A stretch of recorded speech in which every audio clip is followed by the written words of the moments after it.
ध्यानचंद को दे रहे हैं, ये आप उस हॉकी को दे रहे हैं जिस देश की हॉकी ने हमारे देश का सम्मान गुलामी के दौर से लेकर आज तक कायम रखा है।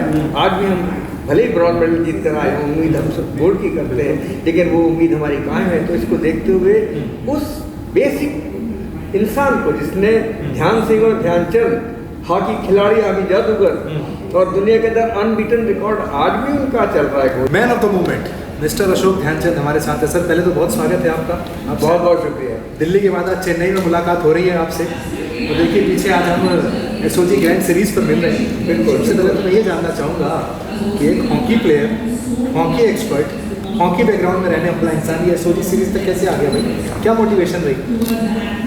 देखिए, हर खेल का ताल्लुक दिमाग से, हर चीज़ का, हर काम का करेक्शन दिमाग से होता है। और ये माइंड गेम जो चल रहा है आज के ज़माने में, उसको चेस, ब्लाइंड चेस और हमारे बच्चे जो उसमें खेल रहे हैं, जिसकी सीरीज चल रही है जी, उसको अगर आप देखेंगे तो पाएंगे कि इन सब चीज़ों का ताल्लुक हर खेल के साथ जुड़ा हुआ है। जितना शार्प आपका दिमाग होगा उतना अच्छा आप बेहतर खेलते हैं जी, उतनी समझ आपकी बढ़ती है।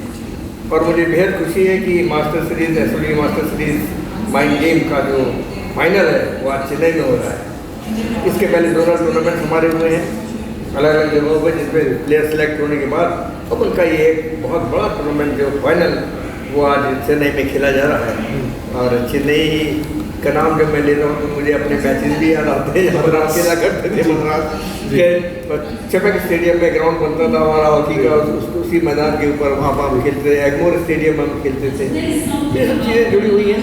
और बेहद खुशी की बात मेरे लिए एक और भी है कि मेरे साथ के नहीं बल्कि दुनिया के विश्व विख्यात हमारे जो खिलाड़ी 4 और यहाँ बैठे हुए हैं, आज हमारे साथ आए हैं, जिसमें Charles Cornelius 70s goalkeeper, 1970 Asiad silver medal, 71 world cup bronze medal, 72 Olympics bronze medal, 73 world cup silver medal. तो वो आज हमारे साथ चेन्नई से जुड़ बैठे हैं। और बीपी गोविंदा जिनके साथ मेरा एक नाम सा जुड़ गया था जब मैं खेलता था, हीरो की जोड़ी, तो वो जोड़ी गोविंदा, अशोक गोविंदा की जोड़ी, जिसका कई पिक्चरों में भी इसका जिक्र उस जमाने में आता था, अमोल पालेकर जी। तो ये सब चीज़ें हैं। वी भास्कर ओलंपिक कैप्टन 1980, एक बहुत बड़ी शख्सियत हमारे देश के लिए गोल्ड मेडल जीतने का, जिन्होंने हमको एक बहुत बड़ा उपहार दिया देश को। वी भास्कर पद्मश्री, वो आज हमारे साथ बैठे हैं। वीजे फिलिप्स मेरे साथ राइड आउट खेला करते थे, वन ऑफ द बेस्ट, इतना शार्प तेज खेलने वाला खिलाड़ी, जिनके बड़े भाई वीजे पीटर साहब हुआ करते थे।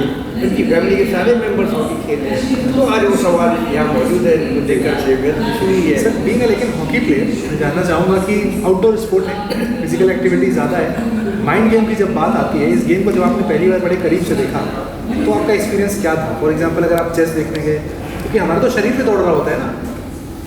देखिए, शरीर के साथ जितना फिजिकल स्ट्रेस आप इन खेलों से होता है, इन खेलों खेलें, आप कैरम बोर्ड खेलिए, आप चेस खेलिए, आपका जो स्ट्रेस है वो निकल जाए। मैं एक एग्जांपल के तौर पे आपसे जानना चाहूँगा, किसी मैच का किसी भी एग्जांपल के साथ जब मेंटल लेवल आपका स्ट्रेस बहुत हाई चला गया हो। You have to play all this games to अपनी बॉडी का जो एक स्ट्रेस है उसको निकालने के लिए आप इस तरह खेल खेलें तो वो स्ट्रेस निकल जाता है जल्दी, और आप अगले मैच के लिए फिर तैयार होते हैं जो आपका असली खेल है। कोई सा भी खेल आप खेलते हैं। आपको सबसे ज़्यादा स्ट्रेस कब हुआ था? कौन सा मैच था? वो तो 73 वर्ल्ड कप का हमारा मैच था, जो फाइनल मैच था। और मैं कहूँगा कि वो मैच हमारे हाथ से स्लिप हो गया। वर्ल्ड कप तब तक सिर्फ हॉकी में ही वर्ल्ड कप हम जीते हैं, 75 पहली बार। उसके बाद वर्ल्ड कप के दूसरे खेलों में हमने जीतना शुरू किया, देश ने जीतना शुरू किया, लेकिन हॉकी वर्ल्ड कप हमारे से 73 में निकला है। 73 वर्ल्ड कप एम्स्टर्डम में, जिसके अंदर मेरे साथ जो बैठे खेल रहे हैं आज तो चार्ल्स कॉर्नेलियस, मैं और बीपी गोविंदा ही हम खेल रहे थे। तो ये हमारे हाथ से स्लिप हुआ, जिसकी कसक मैं कहूँगा, दुख कि वो मैच हमारे हाथों से कैसे निकला है। खैर, इस तरह के कई मोमेंट्स ज़िंदगी में आते हैं जब आप हारते भी हैं, जीतते भी हैं, लेकिन किस जीत को आप बड़े उससे लेते हैं, ऊंचाइयों से लेते हैं, और किस हार को आप बड़े दुख से लेते हैं, तो ये सब चीज़ें एक खिलाड़ी के जीवन में आती हैं और शायद वो कई बार मेरे जीवन में आई, लेकिन ये जो मैच 73 का था मेरे दिल में एक छाप छोड़ के गया कि नहीं, वो मैच हमको जीतना चाहिए। मेंटल गेम्स की हम बात कर रहे हैं, आज की तारीख में अगर अशोक ध्यानचंद जी को जब समय होता है तो कोई मेंटल गेम वो खेलते हैं? मैं कैरम बोर्ड खेलता हूँ जी। हाँ, और हम लोग जो बिना पैसों के खेल होता है ताश का, वो मैं खेलता हूँ। कौन पार्टी कौन होते हैं आपके? हमारे भाई, मैं झांसी में ज़्यादा खेलता हूँ, जहाँ हमारे सब भाई बैठ जाते हैं। हमारा परिवार बड़ा है, जो 7 भाई थे, अच्छा 3 भाई निकल गए उसमें से, तो हमारे पास 5 भाई हैं, अभी 2 भाई नहीं हैं, तो हम लोग बैठ के खेलते हैं। और हमारे दोस्त हुए होते हैं, कैरम बोर्ड में खेलता हूँ, घंटों खेलता हूँ मैं, 2-2 घंटे 3 घंटे कैरम बोर्ड। तो ये मेरा एक टाइम पास है। और एक चीज़ मैं ज़रूर कहूँगा कि हर इंसान के पास में जो डेड टाइम होता है, जहाँ पर माइंड आपका फालतू बातों में जाते ही है, माइंड जाना ही जाना है, बिल्कुल कहाँ ना कहीं जाएगा, लेकिन उसको किस तरह किसी पॉइंट पर लाके स्थिर कर दे आप, तो आपकी जो फिजिकल स्ट्रेस है, मेंटली स्ट्रेस है, वो निकल जाती है। तो माइंड गेम के साथ साथ इंडिया में अगर हम देखें, जो परसेप्शन बना हुआ है कि जो भी हम इंडोर गेम्स खेल रहे हैं उसमें कहीं ना कहीं पैसा इन्वॉल्व हो जाता है। फॉर एग्जाम्पल घर में भी खेल रहे हैं तो इसने इतना लगा दिया, नहीं वो जी, मैं उस पैसे की बात नहीं कर रहा कि लोग उसको हार के अपना घर बार बेच रहे हैं, या जैसा लोग आजकल बड़ी जगहों पे होता है, नो डाउट।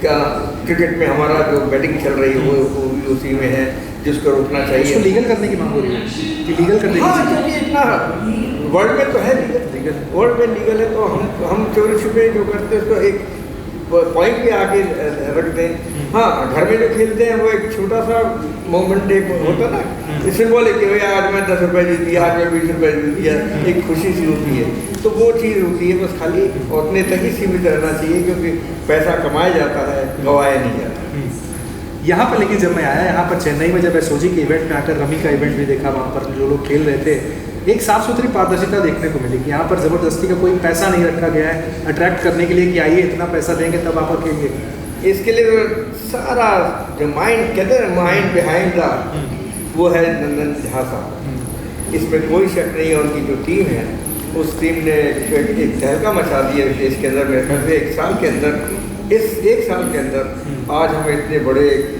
पैमाने पर चेन्नई में फाइनल जो हो रहा है, जो वर्ल्ड लेवल का है, इसको वर्ल्ड लेवल का कहेंगे। क्योंकि मैं बैठा अपने दोस्त से बात कर रहा था हंसी मजाक में, मैंने कहा यार हम लोग भी तो कितने मैच खेले हैं, वर्ल्ड कप खेले, ओलंपिक खेले, ये खेले, वो कभी हमको इस तरह की चीज़ें देखने को नहीं मिली हमारी हॉकी के अंदर। खैर उस ज़माने में थी भी नहीं, लेकिन उस हद तक भी नहीं थी कि आपको एक सेटिस्फेक्शन मिले कि हॉकी जो है वो एक ग्लैमरस गेम होना चाहिए वैसा, तो ग्लैमर उसके अंदर नहीं लाया गया। और जबकि मेरा मानना था कि हॉकी खेल के अंदर उस ज़माने में अगर ग्लैमर आ जाता, थोड़ा सा पैसा आ जाता, तो हमारी वो हॉकी जो एक बहुत लंबा गैप 40-41 साल का हमने ओलंपिक मेडल जीतने में लगा है, वो शायद ना लगता। तो ये सब चीज़ें इसका जुड़ी। कौन लेकिन सर रिस्पॉन्सिबल किसे कह सकते हैं उसके लिए फिर, क्योंकि इंडिया में प्लेयर्स को वर्शिप किया जाता है, क्या इससे सुपरस्टार प्लेयर्स नहीं आए, फैसिलिटीज़ नहीं मिली, मेडल नहीं आए? माइंड गेम हम कहते हैं, तो मैं उस वक्त के हमारे जो सरमाएदार थे, हमारे जो ऑफिशियल्स थे, मैं उनके माइंड की बात कह सकता हूँ, क्योंकि दिमाग में बात नहीं आई, या आती भी होगी तो ये सोच के रह जाता हूँ कि हमारे पास बहुत सारे खिलाड़ी हैं, एक को हटाओ दूसरा मिल जाता था हॉकी में, तो वो परवाह नहीं करते थे किसी अच्छे खिलाड़ी के बाहर निकालने में या उसको ख़राब करने में। तो ये सब चीज़ें चलती रही, और उनके ही अगर ये विचार होता और पैसा इसके अंदर थोड़ा इन्वॉल्व करते, ग्लैमर इसके अंदर इन्वॉल्व करते, तो हॉकी खेल जो हमारा, ये तो दुनिया का एक ऐसा खेल, इसने 8 गोल्ड मेडल जिसने देश को ओलंपिक के मेडल्स के रूप में दिए हों, 2 हैट्रिक जिसने दुनिया में बनाई हों, और हमारे अनेकों, हमारे पास 13 मेडल्स ओलंपिक के हैं, और गोल्ड मेडल 8 गोल्ड मेडल मिला के 1 silver medal, 4 bronze medal, back to back अभी हम पीछे जीत कर आए। बट लेकिन सर देखिए, जैसा आपने कहा ब्रॉन्ज मेडल जीत कर आए हैं, पिछली बार मुझे याद है आपसे जब इंटरेक्शन हुआ था सिल्वर की बात कही थी कि सिल्वर उम्मीद हम कर रहे थे। हमारी अपेक्षा है, जब हम 8 गोल्ड मेडल की बात करते हैं, उस एरा की बात करते हैं, ध्यानचंद की बात करते हैं, एक खिलाड़ी की बात करते हैं जिसको हॉकी जादूगर की संज्ञा दी गई हो, जिसको एक ध्यान सिंह से ध्यानचंद बना दिया गया हो, तो ये सब बातें इस हॉकी के साथ जुड़ी हैं। जब हॉकी का नाम लेते हैं तो ध्यानचंद का नाम आता है, तो उसके साथ जब जुड़ी होती, तो हमारे देश के एक्सपेक्टेशंस और हम लोग के एक्सपेक्टेशंस भी, क्योंकि हमने भी ब्रॉन्ज मेडल जीते, तो जब एयरपोर्ट से निकलते थे तो मुंह छुपा के निकलते थे, मेडल जीतने के बाद मुंह छुपा के निकलते थे कि लोग हमको आके गालियाँ देंगे कि तुम ब्रॉन्ज मेडल जीते। वो एक्सपेक्टेशन, तो ये चीज़ आज के खिलाड़ियों को ध्यान में रखना चाहिए कि बिल्कुल मेडल से नहीं, खेल कोई सा भी जरूरी है, लेकिन एक्सपेक्टेशन जब आप उस हद तक पहुंच जाते हैं जहाँ पर आपके देश या आपके लोग आपसे ये उम्मीद करें कि आप मेडल जीत कर नहीं, गोल्ड मेडल जीत कर आना है, उसके लिए सारी चीज़ें आपको मुहैया कराई हो, वही प्रोवाइड कराई। इसी में मैं जानना चाह रहा था सर, आप लोग जब आज का गेम देखते होंगे, आज की हॉकी देखते होंगे, तो आपको तो देखकर लगता होगा टीवी पे यार हमारे पास तो फैसिलिटी नहीं थी, इतने बड़े कोच नहीं थे, आज आपके पास किट भी है, फैसिलिटी भी है, फिर भी क्यों नहीं आ रहे? उस जमाने में आ जाते थे। हम हॉकी की कहानी 1926 से शुरू होती है। 1926 में हम गुलाम थे, किस तरह से हम गए होंगे, कैसे पैसा इकट्ठा होगा, किसने दिया होगा, कौन स्पॉन्सर थे ही नहीं स्पॉन्सर। अपना खेलो, अपना पैसा लगाओ, अपनी एक दिन की तनख्वाह जो है वो जमा कराओ, तो हमारी टीम ऐसे खेली है। और इसमें कोई शक नहीं कि जब जहाँ पर किसी चीज़ में कमी हो और आप कोई चीज़ अचीव करना चाहते हैं तो आप बड़ा हार्ड वर्क करते हैं, और वो हार्ड वर्क उस वक्त में ऐसा उन्होंने हार्ड वर्क किया जो आज भी वर्ल्ड लेवल है, उसको अनबीटन हम कह सकते हैं। उस जमाने में 1928 की मैं बात करूँ, बिल्कुल आज का हम लेवल देखें, हम खेल रहे हैं, बहुत अच्छा है, रंग बिरंगा खेल नजर आता है, लेकिन भारत को हॉकी के अंदर क्यों नहीं आ रहा, गोल्ड क्यों नहीं आ रहा? वो एक तो पहली बात, इसमें दो चीज़ जुड़ गई हैं, असली ग्राउंड और नकली ground, natural turf, astro turf. तो उस खेल ने इस खेल का पूरा सिस्टम चेंज कर दिया है, खेलने का स्टाइल चेंज हो गया। अब ये नई हॉकी है, इसको मैं वो हॉकी नहीं कहूँगा जो परंपरागत हॉकी होती थी, जो हमारी बेसिक हॉकी होती थी, उसको मैं नहीं कहूँगा जहाँ पर 2-3 इंच के अंदर से बॉल निकाल ली जाती है, एक ज़रा सा गैप, उसके अंदर से हम पूरा बदन अपना निकाल के ले जाते हैं। तो जो बॉडी स्वेर है, बॉडी का मूवमेंट है, और फॉरवर्ड गेम हुआ करता था। फॉरवर्ड का मतलब अपने गोल से अपोनेंट के गोल की तरफ सिर्फ मूव करके खेलना। आज हम देखेंगे तो आप 180 डिग्री घूम जाइए, 360 डिग्री घूम जाए, तो वो खेल अलग है, हॉकी अलग है। बट लेकिन दुनिया आगे बढ़ गई सर, दुनिया ने अडॉप्ट कर लिया वो जो सारे करना चाहिए, कोई चीज़ आपके सामने तो करनी है, लेकिन वो चीज़ हमारा देश अडॉप्ट नहीं कर पाया। क्या आप मानेंगे कि हमारे कितने स्कूलों में हॉकी है या खेली जाती है, कितने कॉलेजेस के अंदर ग्राउंड है, एस्ट्रोटर्फ कितने यूनिवर्सिटीज़ के अंदर ग्राउंड है? तो आप वो पाएंगे माइनस उसके अंदर बहुत कम है, वो होंगी बिल्कुल 1-2 जगह पर होंगी। तो जब बच्चे को हॉकी देखने को, खेलने को नहीं मिलेगी तो क्या खेलेगा वो? तो वो खेलेगा जो प्रेजेंट में चल रहा है उसके सामने आ रहा है। फिर तो गवर्नमेंट का रोल है। तो ये चीज़ें हैं, यही तो मैं कह रहा हूँ, सरकारें तो इसलिए तो बनाई जाती है, क्या किस वक्त किस चीज़ की ज़रूरत है उस चीज़ को सरकार सामने रख दे। लेकिन सर गवर्नमेंट का एक रोल यहाँ पर भी है। आपसे चूंकि बैठा हूँ, जिक्र कर रहा हूँ, तो यहाँ पर मेजर ध्यानचंद को भाई भारत रत्न देना, ये भी इस सरकार का काम है। देखिए हर कोई चाहता है, हर कोई जब तेंदुलकर को मिला था हर किसी को लग रहा था मिलेगा, लेकिन क्या हुआ? मैंने ये पूरा देश ही अपेक्षा कर रहा है। देश में एक ही इंसान मैंने देखा है जो आज तक जिंदा है, 47 साल, आज 46 साल करीब डेथ को हुए हैं, लेकिन आज भी लोगों के जहन में जिंदा है। आज भी हम देखें तो मेजर ध्यानचंद यूनिवर्सिटी खुली जा रही है मेरठ के अंदर, यूपी गवर्नमेंट खोल के, योगी साहब ने खोला उसको। मैं गया था अभी योग दिवस के ऊपर वहाँ करने के लिए, खेल दिवस उनके नाम के पर हो रहा है जी। 25-26 इस देश के अंदर स्टैचू बने हुए हैं, और सैकड़ों मैदान जो उनके नाम पर अर्पित कर दिए गए हैं, और जो नए मैदान भी बनते हैं वो भी ध्यानचंद। तो ये ऐसा क्यों है, आखिर क्यों है? जब ये चीज़ें जाहिर है कि हमारे देश के लोगों की जो मानसिक स्थिति है उसके अंदर ध्यानचंद ने जो जगह बनाई है वो एक अभूतपूर्व चीज़ है, जो उसको अनबीटन हम कह सकते हैं, पास करना चाहेंगे सर। तो ये चीज़ वो है, तो इसमें सरकार को सिर्फ ये नहीं कि ध्यानचंद को दे रहे हैं, ये आप उस हॉकी को दे रहे हैं जिस देश की हॉकी ने हमारे देश का सम्मान गुलामी के दौर से लेकर आज तक कायम रखा है।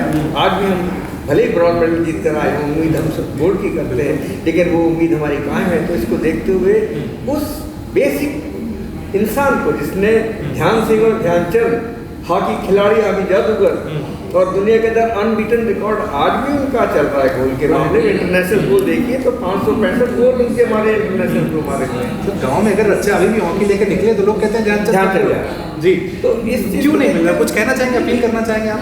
डेफिनेटली, ये तो पूरे देश की तरफ से अपील है। ये कोई परिवार की नहीं, मैं खिलाड़ी भी रहा हूँ तो मैं जानता हूँ कि ध्यानचंद क्या शख्सियत थे मेरी जिंदगी में। उनके छोटे भाई दूसरे, उनके नाम की स्ट्रीट जर्मन में बनाई गई है ओलंपिक विलेज के अंदर, जिनके नाम के 3 स्टेशन 2012 के अंदर 3 खिलाड़ियों को बनाए गए थे हॉकी प्लेयर्स की, जिसमें मेजर ध्यानचंद, कैप्टन रूप सिंह और लेस्ली क्लाउडिया साहब, 4 ओलंपिक मेडलिस्ट।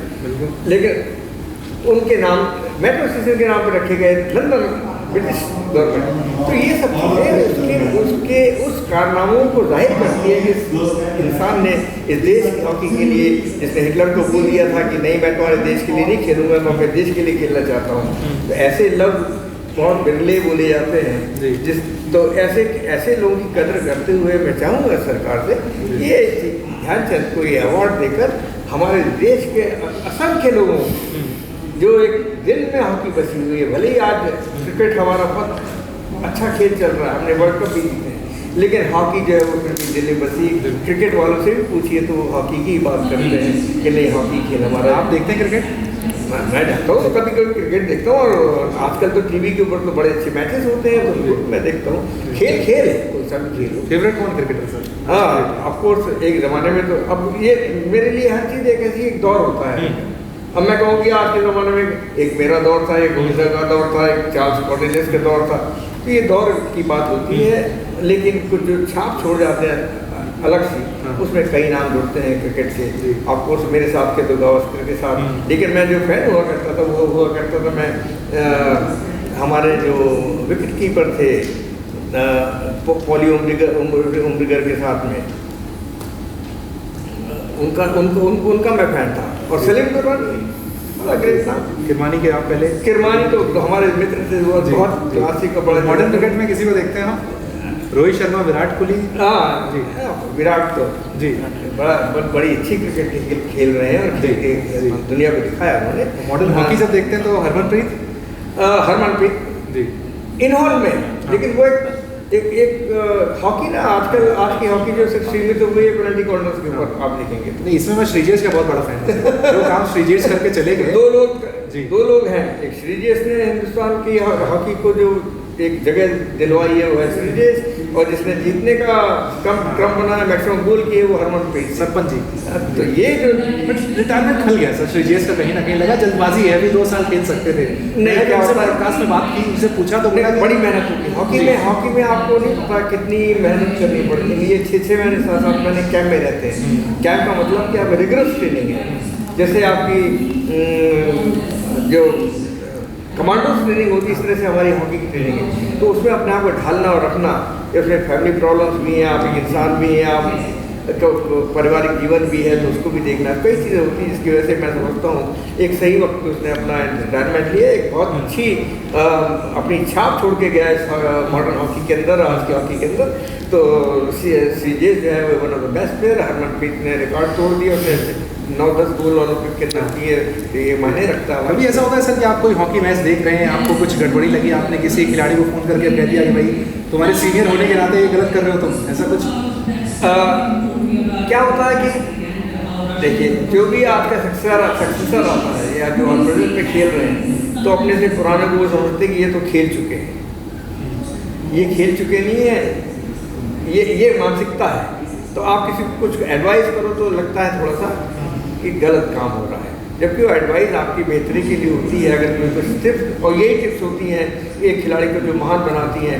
मैं आपको छोटा सा एग्जांपल देता हूँ ध्यानचंद का। अगर ध्यानचंद को उनके सूबेदार मेजर एक लाइन नहीं बोलते, अलग से बुला के, जब वो बिल्कुल रंगरूप थे, पहली बार 1 हफ्ते पहले आर्मी ज्वाइन किया और खेल रहे थे, प्रैक्टिस कर रहे थे, देखा कि वो ड्रिबलिंग बहुत कर रहे हैं, तो उनके सूबेदार मेजर ने देखा ये लड़का ड्रिबलिंग बहुत कर रहा है। तो उस टाइम में ये 1922-23 की बात है, ये उनको बुलाया और कहा कि बच्चे इधर आओ, क्या नाम है तुम्हारा? तो ध्यान ने बताया मेरा नाम ध्यान सिंह है, तुम अच्छा खेलते हो, बहुत अच्छी ड्रिबलिंग है तुम्हारे पास से कोई बॉल नहीं ले पाता, लेकिन तुम अकेले हो, तुम टीम को जिता नहीं सकते। तुम्हें अपने खेल के अंदर जो है पासेस कैसे देना है और कैसे रिसीव करना है, टीम स्पोर्ट, पास कैसे देना और कैसे रिसीव करना है, ये गुर एक लाइन बोल दी। अब सूबेदार मेजर ने बोली, इतने बड़े प्लेयर इंसान थे वो, सूबेदार मेजर, वो कहा एक नया रंग, तो उनके दिमाग में बैठ गई है, मुझे तारीफ करी है मेरी। तो उन्होंने उस दिन से जो दोपहर में सोते थे उस टाइम हॉकी खेलना शुरू कर दिया। शाम को मैच खाने से पहले, चांदनी रात अंधेरी रात हॉकी प्रैक्टिस, तो उन्होंने उस बात के ऊपर वो ध्यान सिंह से ध्यानचंद बने। ये टिप्स होती हैं जो किसी खिलाड़ी के जीवन में बदलाव लाती हैं, और बदलाव लाना और उस पर अमल करना ये हमारे इन खिलाड़ियों का फ़र्ज़ है।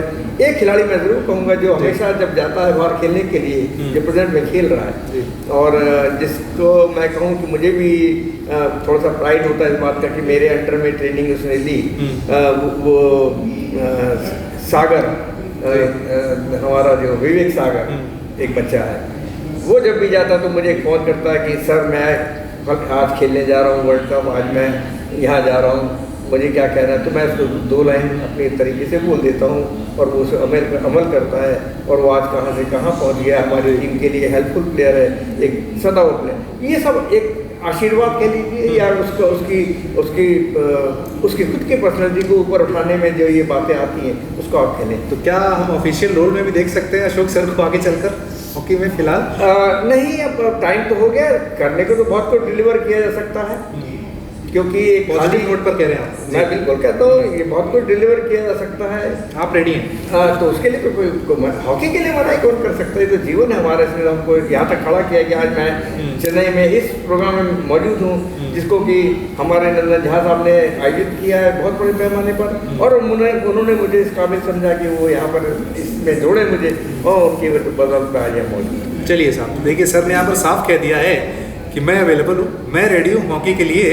मैसेज काफ़ी साफ है, वही समझने वाले समझ सकते हैं मैसेज कहाँ तक पहुँचना है। सर हॉकी के लिए अवेलेबल है, इंडियन हॉकी के लिए जो कुछ कर सकते हैं अशोक ध्यानचंद सर कह रहे हैं। Thank you so much sir, आप पॉजिटिव नोट पर यहाँ पर कहकर जा रहे हैं कि मैं अवेलेबल हूँ। उम्मीद करते हैं आपको हम ऑफिशियल रोल में भी देखेंगे। Thank you sir, thank you very much, thank you very nice, good morning. Thank you sir.